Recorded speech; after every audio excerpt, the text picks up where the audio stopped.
Boa noite, pessoal. Estamos ouvindo aqui no Itraçoeiro, a gente ficar no clima da reunião. A Lúcia está dando uma força aqui.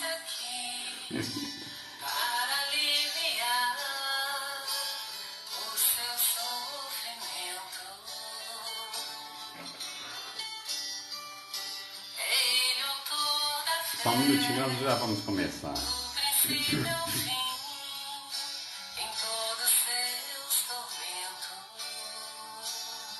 Boa noite, boa noite. Boa noite, boa noite.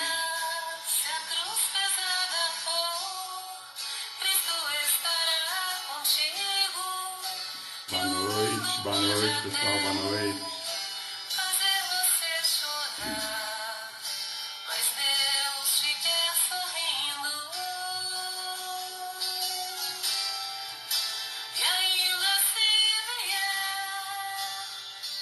Eita, Lúcia, você tá aqui.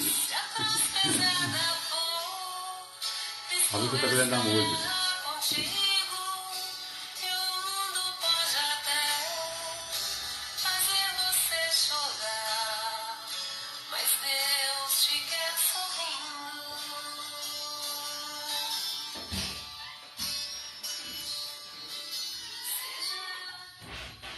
Olá, pessoal. Boa noite.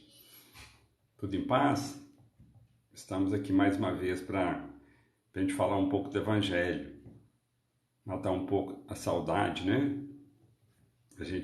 A reunião de sábado faz parte da vida da gente, não é mesmo? Parece que fecha a semana, mas como nós não podemos estarmos lá, nós estamos aqui. E com certeza nós estamos juntos em pensamento, em coração, né? Em corações e pensamentos, estamos juntos. Vamos então pedir a Jesus, a Deus, a espiritualidade que coordena a reunião de sábado, né? Tem uma equipe espiritual para nos ajudar nessa interação hoje, aqui nesta noite.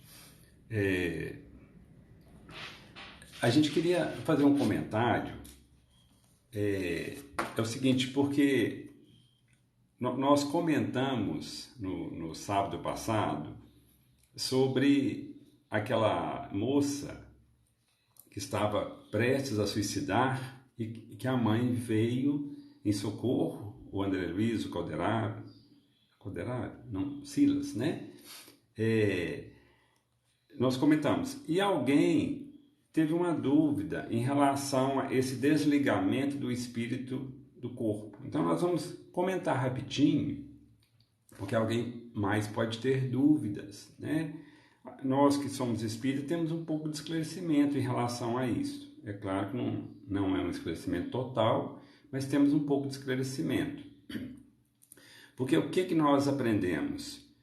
Que somos corpo e estamos ligados ao nosso perispírito e espírito pelo cordão fluídico, às vezes chamado cordão de prata, não é? Então, quando nós dormimos, nós vamos para o plano espiritual em várias atividades, cada um no seu nível de evolução, né? Cada um no seu nível de perspectivas, de anseios, e nós estamos parcialmente desligados do corpo, estamos ligados por esse cordão fluídico. A partir do momento, se alguém vem e chama, nós acordamos, automaticamente nós voltamos, o espírito volta para o corpo, isso é instantâneo. E através desse cordão estamos ligados. Quando o espírito desencarna, fica o corpo físico na Terra e nós vamos para a vida espiritual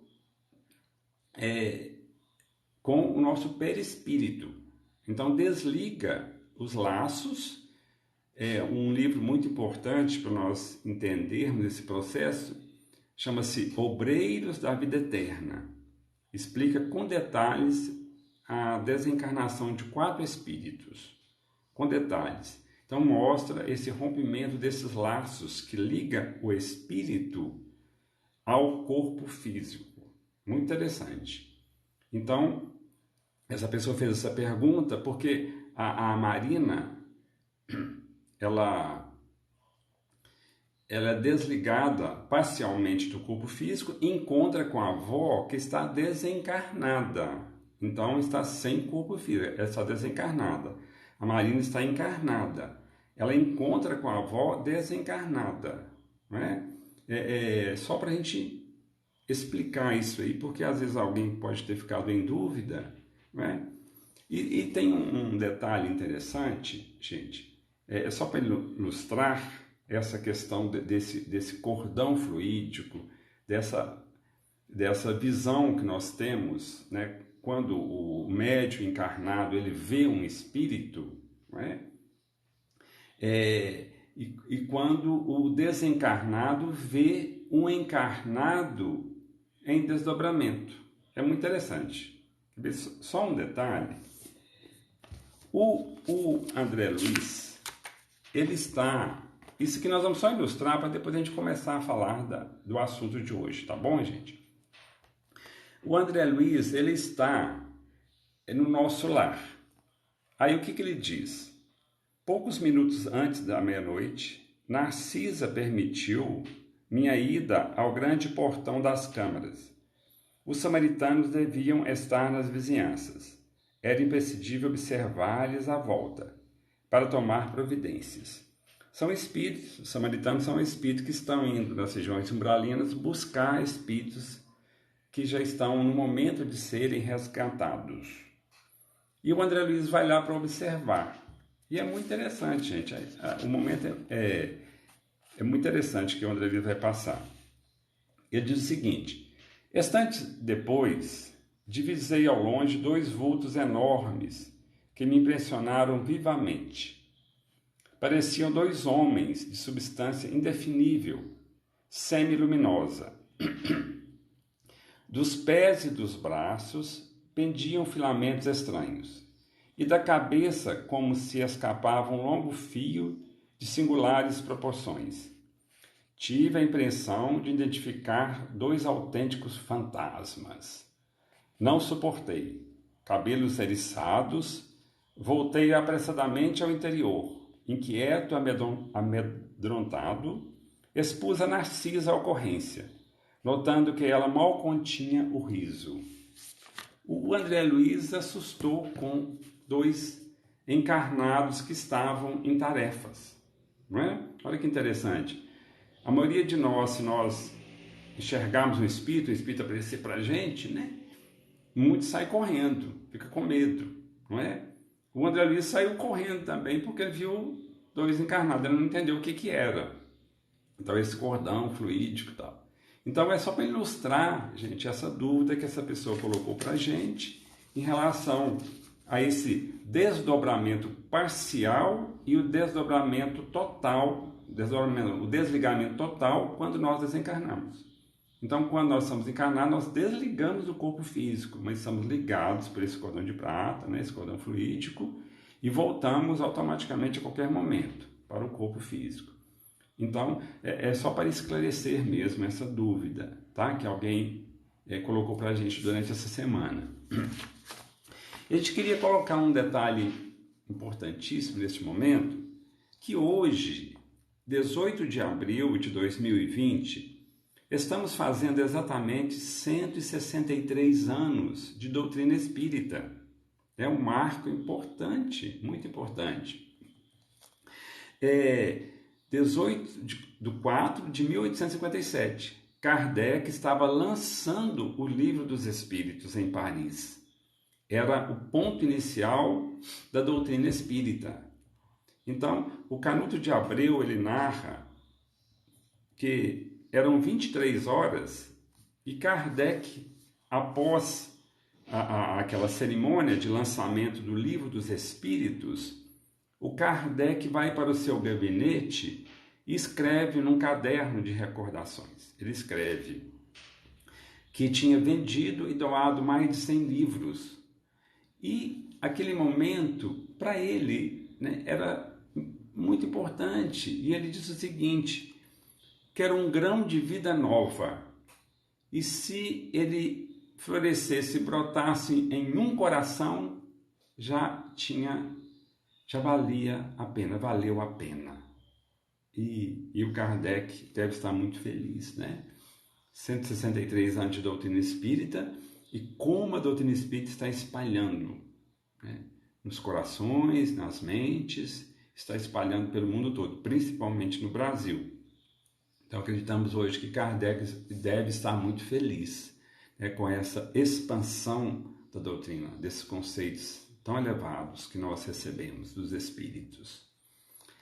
E antes da gente começar também, nós queríamos só fazer uma reflexão breve que nós fizemos semana passada, ou na reunião passada, agora não me lembro, em relação a abelha e a mosca. Eu acho que foi a reunião passada nós fizemos, a abelha e a mosca, não é? Que a abelha busca a flor no pântano e a mosca busca a ferida num corpo limpo. Então, aquela reflexão, se nós estamos agindo como abelha ou como mosca.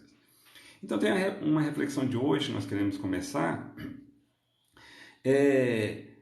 sobre um palestrante que ia fazer a palestra, ia começar a palestra, e ele mostra um quadro branquinho, branco, e uma pintinha pretinha naquele quadro.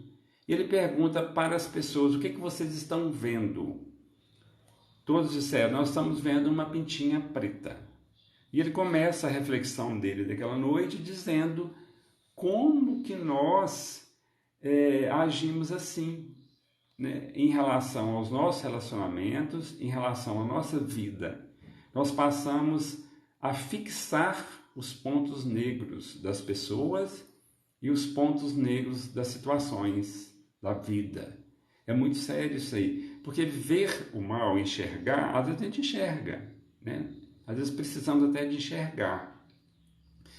Jesus disse: seja prudente, manso como as pombas, mas prudente como as serpentes, porque nós estamos num mundo ainda em transição, né? Num mundo de provas e expiações. Então convivemos com muitas pessoas que vivem no mal ainda e muitas pessoas que vivem extremamente no bem.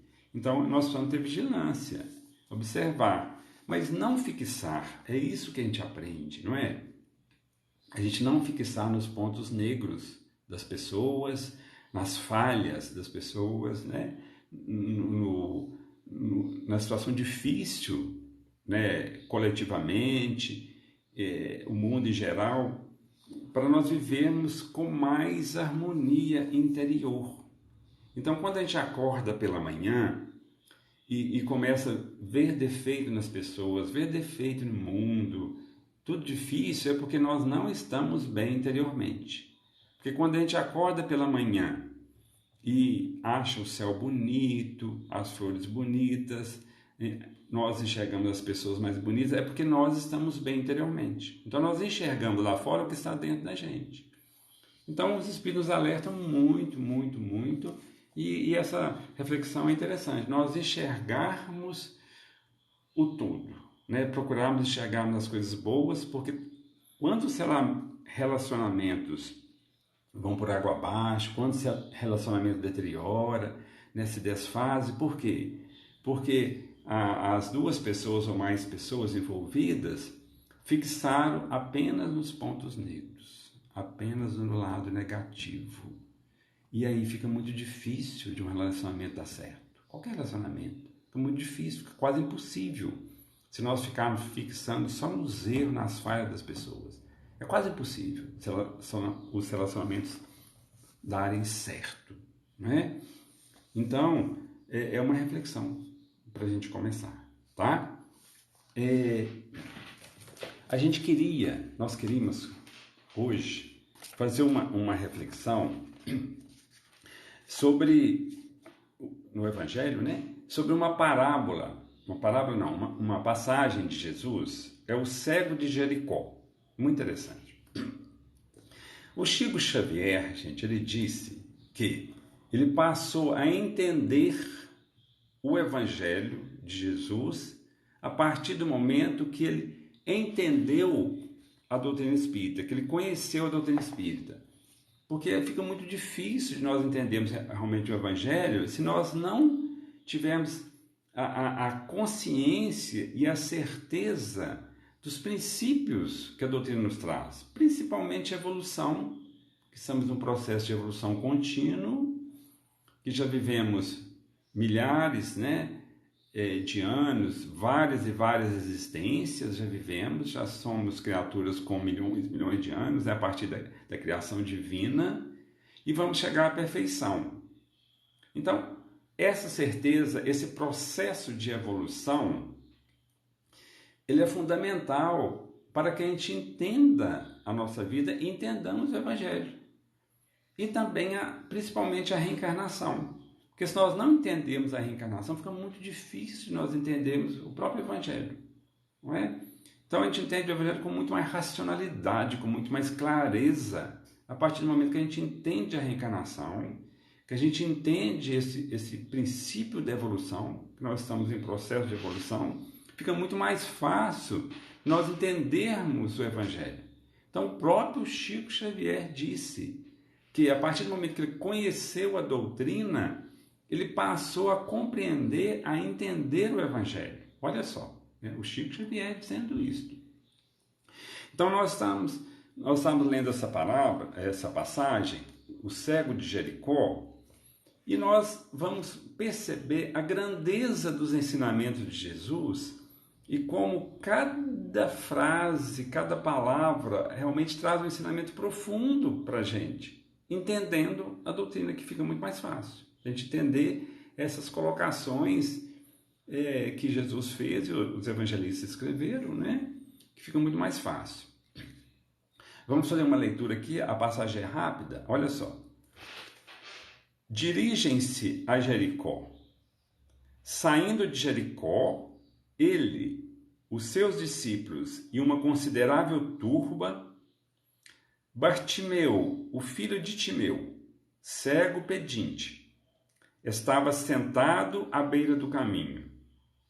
Ao ouvir que era Jesus, o Nazareno, começou a gritar e dizer: Jesus, filho de Davi, tem misericórdia de mim. Muitos o repreendiam para que fizesse silêncio. Ele, porém, gritava mais: Filho de Davi, tem misericórdia de mim. Jesus, parando, disse: Chamai-o. E chama o cego, dizendo-lhe: Anima-te, ergue-te, ele te chama. Ele, lançando fora o seu manto, saltando, foi até Jesus. Em resposta a ele, Jesus disse: Que queres que eu te faça? O cego lhe disse: Rabone, que eu volte a ver. Jesus lhe disse: Vai, a tua fé te salvou. Imediatamente voltou a ver e o seguia pelo caminho. É a passagem aqui do cego de Jericó.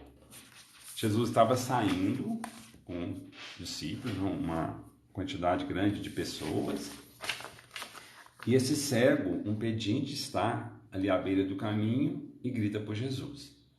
Olha só, ele estava sentado à beira do caminho. Então, o que nós entendemos, gente? Nesse processo nosso de evolução, os espíritos nos explicam que às vezes nós passamos várias encarnações sentado à beira do caminho.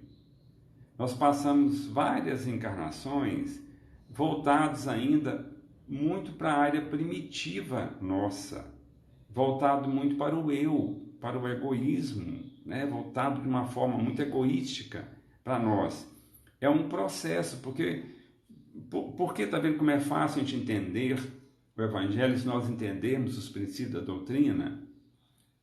Porque a partir do momento que a gente entende que nós não conseguimos dar saltos enormes na nossa evolução, saltos além das nossas condições. Porque os espíritos nos falam isso, que nós não conseguimos evoluir totalmente numa encarnação só. Podemos sim crescer muito espiritualmente, muito, né? Intelectualmente, moralmente, podemos crescer muito. Mas não além daquele degrau que nós conseguimos. Por quê? Porque nós somos incompletos. Tem uma passagem do Alfred Hitchcock, o mestre do suspense, que ele estava com uma equipe em Nova York para fazer uma cena de um filme.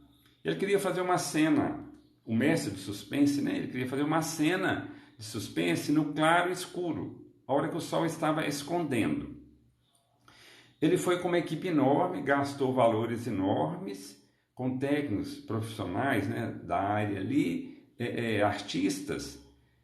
E a hora que ele foi começar a cena, o sol escondeu muito rápido e ele não conseguiu concretizar a cena. Na outra tarde e noite ele voltou. E nessa primeira tarde e noite tinha um faxineiro varrendo a rua, ele ficou observando. Assim que eles saíram, ele sacudiu a cabeça assim e tal. Pronto. No outro dia foi a mesma história. Eles não conseguiram. O sol escondeu muito rápido e eles desmontaram tudo e foram embora. O faxineiro sacudiu a cabeça. No terceiro dia, a mesma coisa. No terceiro dia, depois que terminou, que eles estavam desmontando os equipamentos, o faxineiro tomou a iniciativa de ir conversar com Alfred Hitchcock. Chegou para ele e disse: mestre, eu estou vendo aqui, estou observando que o senhor está tendo um gasto dispendioso tal, com essa equipe toda e não consegue fazer essa cena. Eu tenho observado ele, sim, eu não estou conseguindo, o sol esconde muito rápido. Ele disse assim: eu trabalho aqui há 25 anos varrendo esta rua e o senhor não vai conseguir, porque realmente o sol esconde rápido nesse momento aqui, nessa hora. O senhor vem aqui na parte da manhã, a hora que o sol estiver nascendo, que ele demora mais. Isso vai conseguir fazer a cena. No quarto dia, Alfred foi com a equipe toda, montaram os equipamentos, tá, os artistas, tudo, e conseguiram fazer a cena. Ele era mestre de suspense, ele conhecia muito de cinema, mas ele não conhecia a peculiaridade daquela rua. O faxineiro conhecia. Então, o que a gente aprende? Que nós somos incompletos.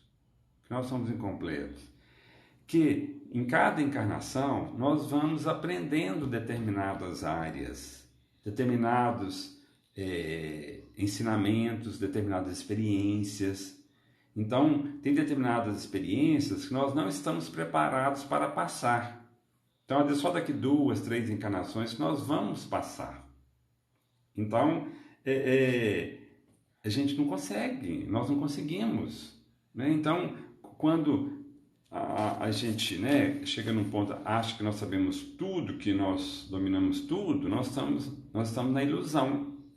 A gente vê que o próprio Albert Einstein, né, ele dizia: como eu não agradecer o mundo, se a roupa que eu visto, a comida que eu como, a casa que eu moro, tudo que me serve são as pessoas que fazem para mim.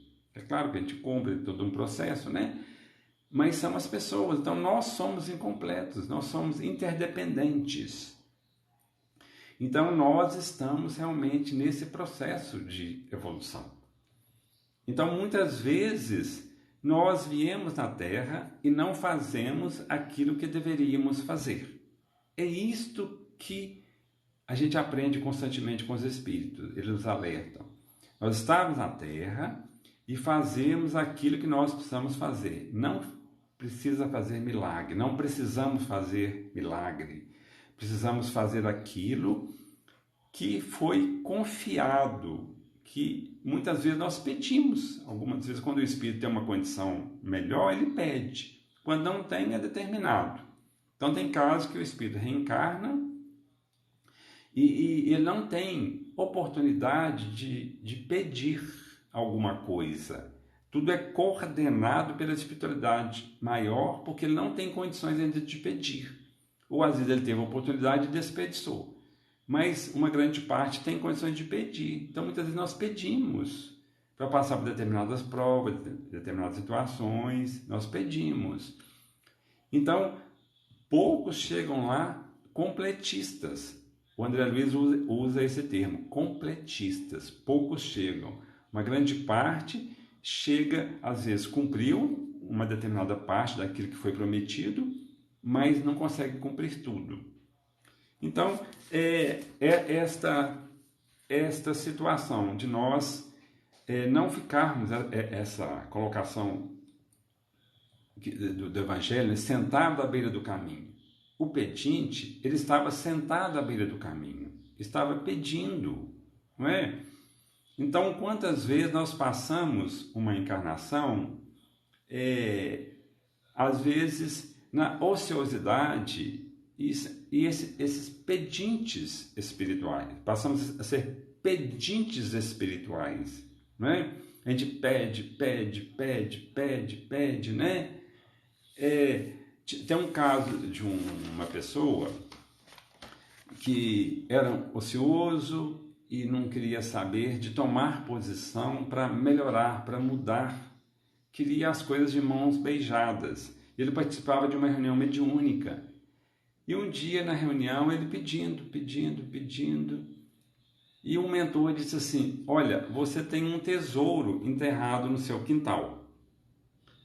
Ele demorou esperar a reunião, ele custou esperar a reunião terminar para ir correndo para casa. E foi para casa, chegou em casa e começou a cavar. Cavou e cavou a semana toda. Cavou o quintal todo, não achou nada. Cavou o quintal todinho, não achou nada. E ele ficou na expectativa de, na outra semana, né, tirar satisfação com o mentor. Como assim? Ele cavou e não tinha tesouro nenhum. O mentor o enganou, né? Aí tá, ele foi para a reunião. Ficou na reunião mediúnica e ansioso para terminar a reunião, chegar no final, para perguntar ao mentor: como assim, né? Cavei o meu terreno todo, né? Meu lote todo, meu quintal todo, e não achei tesouro nenhum. Aí terminou a reunião, ele questionou com o mentor. O mentor da reunião sorriu e disse assim: mas o tesouro é a terra, meu amigo, a terra da sua casa. Então é só você plantar que você vai colher, é o tesouro, não é? Então, a gente aprende com a espiritualidade que nós não sabemos ainda pedir, não é? Os Espíritos nos dizem, gente, uma coisa interessantíssima, que muitas respostas, que tem muitos pedidos para os Espíritos, tem muitas respostas que é o silêncio. Não tem resposta naquele momento. Por quê? Porque nós, encarnados, precisamos passar por aquela situação. Precisamos passar por aquela prova. Então, nós vamos passar por ela. Então, não tem resposta. E quantas vezes, né? Mas por que acontece comigo? Por que eu sofro assim? Por que está passando isso? Por quê? E os Espíritos não mandam resposta. Né? Nós não conseguimos respostas. Por quê? Porque nós precisamos passar por aquela experiência, por aquela prova. É a nossa prova, não é? Então, nós sairmos da condição de pedinte, né? Ficar sentado à beira do caminho. Não, sermos ativos, nós caminharmos, não ficarmos sentados à beira do caminho.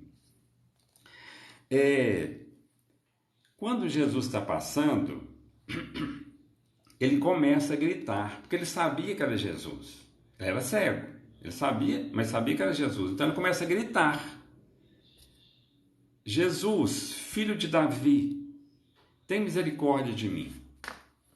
É o momento que realmente nós despertamos espiritualmente. Despertamos para algo. Me ajuda, eu preciso mudar. Me ajuda, tem misericórdia de mim. Nós não descobrimos ainda que a solução está na gente, em nós. Então nós pedimos ajuda. Socorre, me ajuda, Senhor, me ajuda. É o momento de levantar a mão.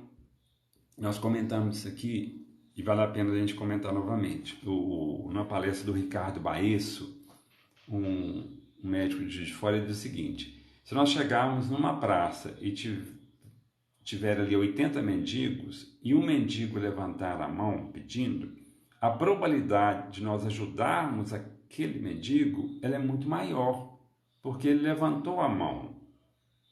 Então, é essa situação de nós levantarmos a mão, levantarmos o coração, né, para Deus. Meu Deus, me ajuda.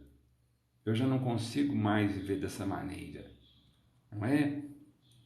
Então, o que Jesus disse? Nenhuma ovelha se perderá. Então, o que a gente aprende? Olha só como é mais fácil entender o Evangelho, entendendo a doutrina. Nenhuma ovelha se perderá, porque às vezes o Espírito passa 10, 20, 50, 100, às vezes 300 anos em regiões de sofrimento, não é?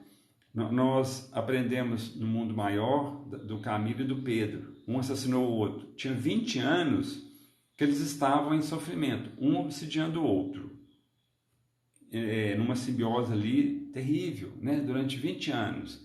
O assassinado chegou no plano espiritual, viu que tinha sido assassinado e ficou obsidiando o encarnado ali, 20 anos. Eles perderam 20 anos da encarnação, do processo de evolução deles, não é? Mas chega no momento que ele diz assim: meu Deus, me ajuda, eu já não consigo mais sofrer, não é? Porque a condição de você só ficar pedindo é uma condição de sofrimento.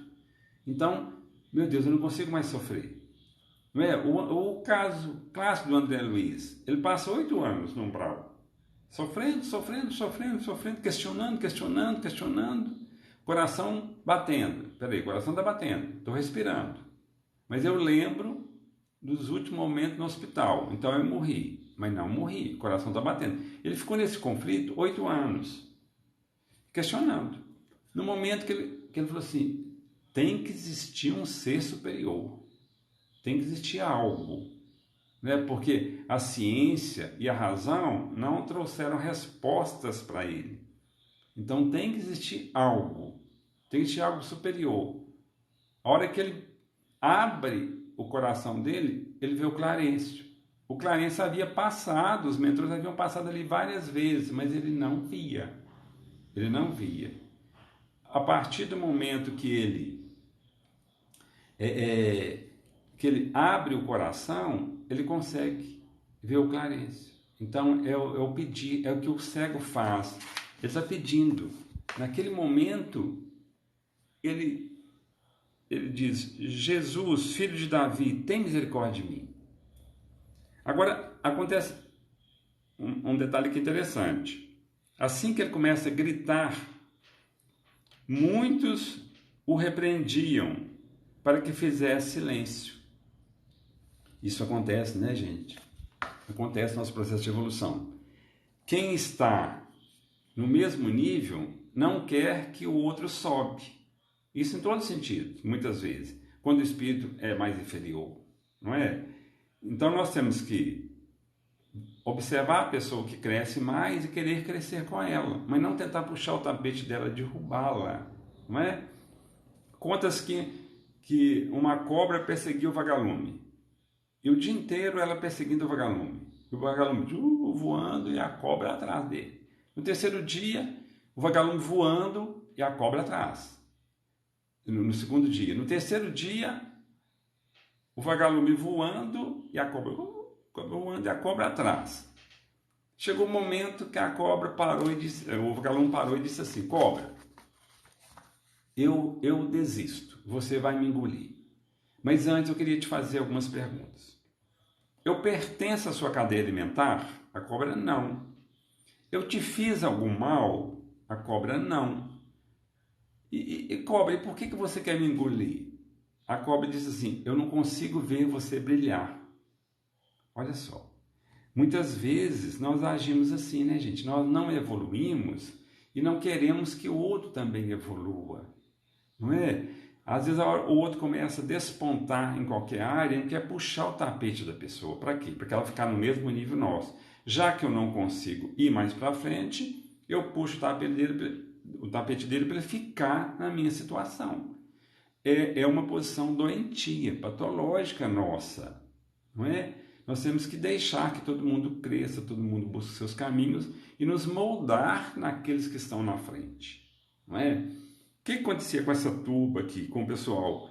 Eles, grita não, silêncio, né? Eles queriam que ele ficasse calado, que ele não interrompesse. Então, é um processo que acontece conosco, não é? Na humanidade geral, conosco, acontece isso. Nós não queremos evoluir, queremos puxar aquelas pessoas que estão querendo ir na frente. Martin Luther King disse uma frase interessantíssima, ele disse assim, o que me preocupa não é o grito dos maus, é o silêncio dos bons, não é? Então, desculpa, nós estarmos sintonizados com os bons e querer fazer o bem, querer plantar o amor, o bem, independente de qualquer coisa, não é? Então, se alguém quer nos puxar para trás tudo, não, vamos em frente e não puxar ninguém para trás. É nos moldarmos em quem está na frente em qualquer área. E pensa assim, eu posso fazer também. Se a pessoa chegou lá, eu posso chegar também.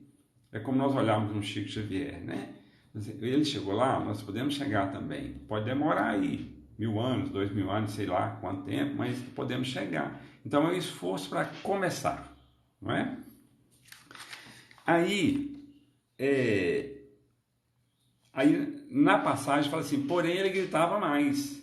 Por exemplo, ele insistia, mesmo que as pessoas quisessem puxar o tapete dele, quisessem puxar ele para trás, não, ele insistia, ele gritava mais. Olha o exemplo, ele gritava mais. Então Jesus o chama. Olha que interessante, né, gente? O nosso processo de evolução, o nosso livre-arbítrio. Deus permite que nós busquemos, que nós pedimos, que nós abramos o nosso coração, a nossa mente. Deus espera. E no momento que nós insistimos, né, Jesus disse, chama ele. Né? Fala para o pessoal, chama aquele pedinte, né? Chama aquele que está gritando. Aí as pessoas mudam. É igual a entrada triunfal de Jesus em Jerusalém, todos aplaudiam. No momento de decidir, logo depois, entre Barrabás e Jesus, uma grande parte decidiu por Barrabás. Então as pessoas são assim, nós somos assim. Aqueles que nos aplaudem, às vezes nos jogam pedra. Então nós temos que continuar, independente do que as pessoas falam, pensam, né, agem conosco ou contra a gente, nós temos que continuar. Porque aquelas mesmas pessoas que impediam, a partir do momento que Jesus disse, chama ele, eles foram lá chamar. E olha o que eles vão falar. Eles vão falar para o cego. Anima-te, ergue-te, ele te chama. Olha só, aquelas mesmas pessoas, né? Anima-te, ergue-te. Ele estava sentado à beira do caminho, ele estava na condição de pedinte. Então, nesse momento, anima-te, animar, né? Ter ânimo, ter vontade, porque o Emmanuel, através do Chico, ele fala muito isso conosco, a vontade de querer, a vontade de fazer, essa alavanca, temos que ter vontade, ela está dentro da gente. Nós podemos ter estímulos, incentivos, as pessoas podem fazer prece para a gente, ajuda muito. Mas esse passo inicial tem que ser nosso, não é? Anima-te, animar, erguer, levantar. Nós vibramos numa faixa, todos nós vibramos em faixas de sentimentos, né? De pensamento, vibramos em faixa. É necessário um esforço nosso para elevarmos as nossas vibrações. Porque quando nós estamos vibrando em faixa de tristeza, de angústia, de depressão, desespero, qualquer faixa, né, mais baixa, nós precisamos elevar. Às vezes precisamos de ajuda. Às vezes precisamos de ajuda médica, de remédio. às vezes precisamos de uma ajuda espiritual, de um conselho, de uma prece, de um amigo, precisamos. Mas precisamos animar, precisamos ter essa vontade interior. Se a humanidade quiser que nós levantemos, mas se nós não quisermos, a gente não levanta. O que a turma lá fala com ele? Erga-te, né? Anima-te, erga-te. Então você que tem que animar, você que tem que erguer, somos nós, né?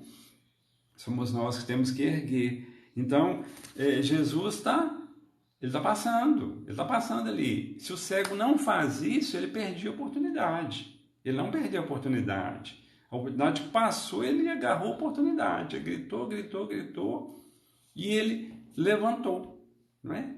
Ele animou, que ele já estava pedindo, e ele levanta. Ele levanta. E é muito interessante nesse momento. Olha só. Ele levanta. Desculpa, gente. Ele levanta e lança fora o seu manto. Isso aqui é muito importante. Ele lança fora o seu manto. Imaginamos um manto de um mendigo. Às vezes ele estava vários dias ali e tal. Esses dias um senhor lá do interior de São Paulo, estava almoçando lá, foi tomar banho, agradeceu. Ele até fizemos um vídeo dele agradecendo, depois nós vamos até postar o vídeo dele agradecendo. Ele tinha 17 dias que ele não tomava banho. Olha só, 17 dias, tomou um banho na nuca, almoçou, tomou banho, saiu renovado. Aí, imagina um manto, né, de uma pessoa que está, né, 17 dias, vários dias, né, na sarjeta, ele estava sentado pedindo a beira do caminho. Era um manto muito sujo, com certeza. Né, um manto, né, com mau cheiro, né, odor difícil. Esse manto, o que ele faz? Ele pega esse manto, que fala, o que está escrito no Evangelho? Ele ergue lançando fora o seu manto. Precisamos lançar fora tudo aquilo que não serve mais para a gente. Quantas coisas não servem mais para a gente? Quantas coisas, né? Quantos pensamentos, sentimentos não servem mais e às vezes nos incomoda, mas precisamos lançar fora esses sentimentos, esses pensamentos, não é? Essa postura nossa, agir de uma maneira diferente. Uma senhora em Belo Horizonte, ela se tornou espírita e ela realmente entendeu a doutrina e começou a modificar interiormente. Um dia ela estava passando, o marido dela não ia, apenas ela ia ao centro. Ela estava passando um melhor vestido que ela ia numa festa e quando ela estava passando, o vestido queimou. Aí ela, tranquilamente, ela deixou, foi lá, pegou outro vestido e continuou passando. O marido dela que estava observando, falou assim, que interessante, essa religião sua é boa. Porque se fosse outro tempo, meu Deus, a casa ia cair, não é? E agora você vai lá e troca o vestido. Esta religião é boa. Olha só, o exemplo dela, não é? Então, esse deixar realmente as coisas. Jesus diz assim, não coloca remendo novo em pano velho. Quer dizer, não conserta o passado. A gente ficar revivendo o passado, ficar triste, não é, com as coisas do passado. Não, é lançar fora esse manto. Lançar fora isso que nós carregamos conosco, que estava fétido, sujo, não é? É uma forma simbólica. Lançar fora, buscar uma roupa nova, buscar uma renovação. Porque o que Humberto de Campos disse na introdução do livro Boa Nova? Eu trabalho como equipe nas cercanias da terra, afeiçoando sentimentos. É um trabalho minucioso, um trabalho dedicado, afeiçoando sentimentos. O Emmanuel disse numa mensagem que o Evangelho está caminhando palmo a palmo nos corações nossos. Tem muitas mudanças que nós não enxergamos, mas ela está acontecendo. Nesse momento nós estamos vivenciando agora, a gente ouve muitos questionamentos, né, muitas colocações, mas o que os Espíritos nos explicam? Que uma fase de dor, de sofrimento coletivo, como estamos vivenciando, a mudança ela é real dentro de cada um. Só que em cada um ela é diferente. E às vezes nós nem percebemos que estamos mudando. Mas há uma mudança interior. Porque a mudança individual é importante. Quando acontece uma situação dessa coletiva, a mudança ela é coletiva, ela é mundial. Então é uma mudança radical. Só que a gente não percebe. Depois que passar tudo, fala, está tudo a mesma coisa, mas não está. As mudanças são intensas, intensas. Só que às vezes a gente não percebe, porque a mudança é interior. O Emmanuel diz isso através do Chico Xavier, que nós estamos num processo que o Evangelho está caminhando palmo a palmo nos corações nossos. Então, esse lançar fora o manto, né, gente, simbólico, ele é fundamental para que nós lancemos fora aquilo que não serve mais. Não, isso não serve mais. Eu tinha o hábito de fofocar, de falar mal dos outros, e hoje eu preciso mudar. Não estou querendo mais ficar fofocando. Nós estamos jogando o manto fora. Nós estamos mudando valores, mudando percepções, mudando paradigmas. Isso é fundamental. Então, esse momento é fundamental, que ele joga o manto. Não é? Ele anima, ele ergue e ele joga o manto fora. Muito interessante. Aí Jesus vai dizer o seguinte: que queres que eu te faça? Olha só, que queres que eu te faça? Jesus faz essa pergunta para muitos. É o nosso livre-arbítrio. Né? Ele não viola o nosso livre-arbítrio. A espiritualidade não viola esse querer. Que queres que eu te faça? Não é? Nós temos que querer. O que ele vai falar? Rabone, que em aramaico era meu mestre. Rabone, que eu volte a ver. Se ele voltou a ver, é porque ele já via. Ele já enxergava. Então, que eu volte a ver. Nós somos criados simples e ignorantes por Deus, com todo o nosso potencial para chegarmos à perfeição. Acontece que no nosso processo de evolução, nós vamos buscando caminhos errados e passamos a não enxergar, passamos a ficarmos cegos diante da vida. Nós percebemos a criança vem reencarna, o espírito reencarna na fase infantil, a criança é pura, né, na fase infantil. Jesus disse que nós precisamos observar as crianças, para aprender com as crianças. Então, na fase infantil, a criança é pura. Nós vamos crescendo, às vezes deixamos o mal nos cegarmos. Às vezes ficamos míope, às vezes nos cegamos. Nesse caso, ele está cego. Nós deixamos, porque ele fala assim, que eu volte a ver, ele quer voltar a ver, ele quer enxergar. E quantas vezes nós estamos nessa posição? Eu não quero ficar mais cego diante da vida, eu quero enxergar.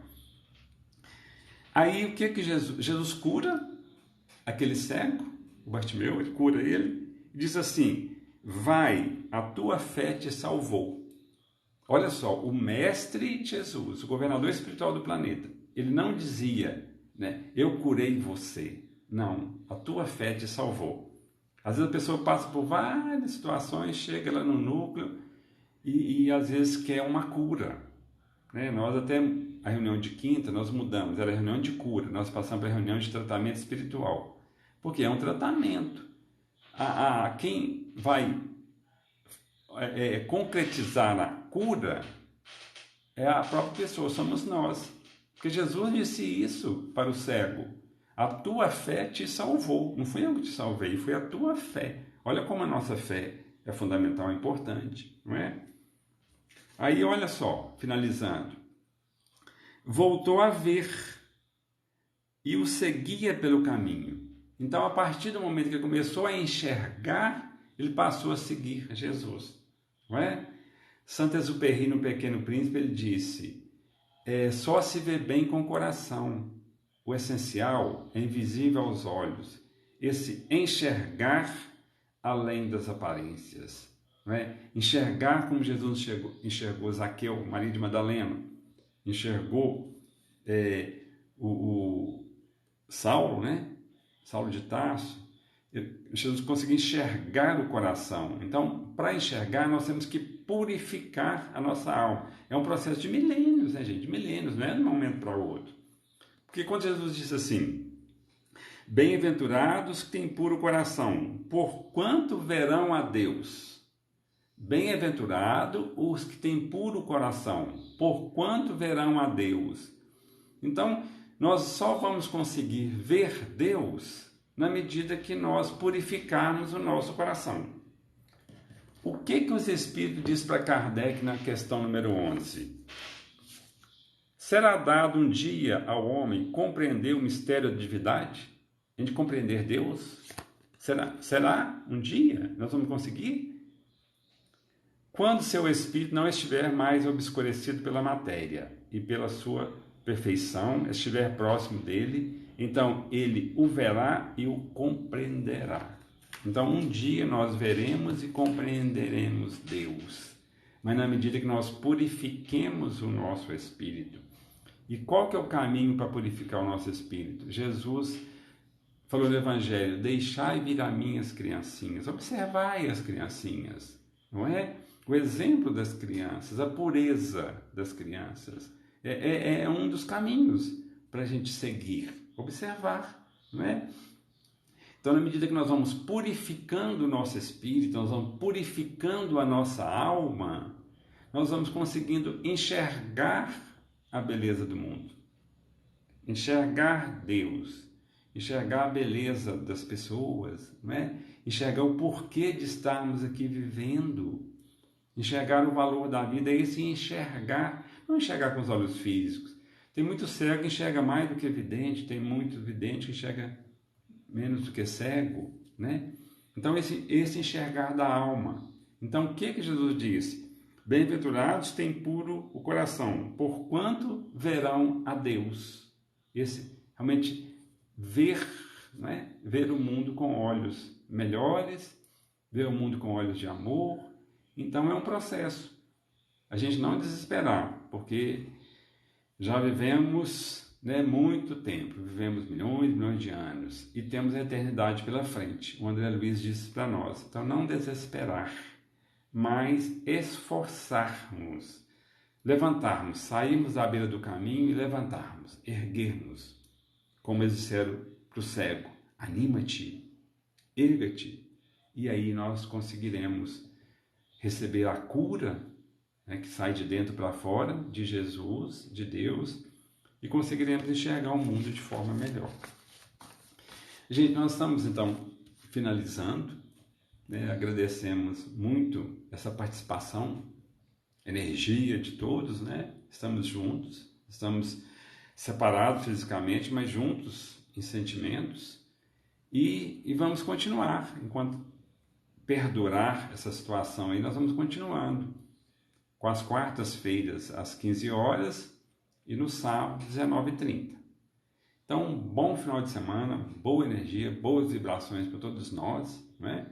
Um sábado, um final de sábado maravilhoso, um domingo maravilhoso, uma boa semana maravilhosa para todos nós, e quarta-feira estaremos aqui novamente às 15 horas. Com Deus.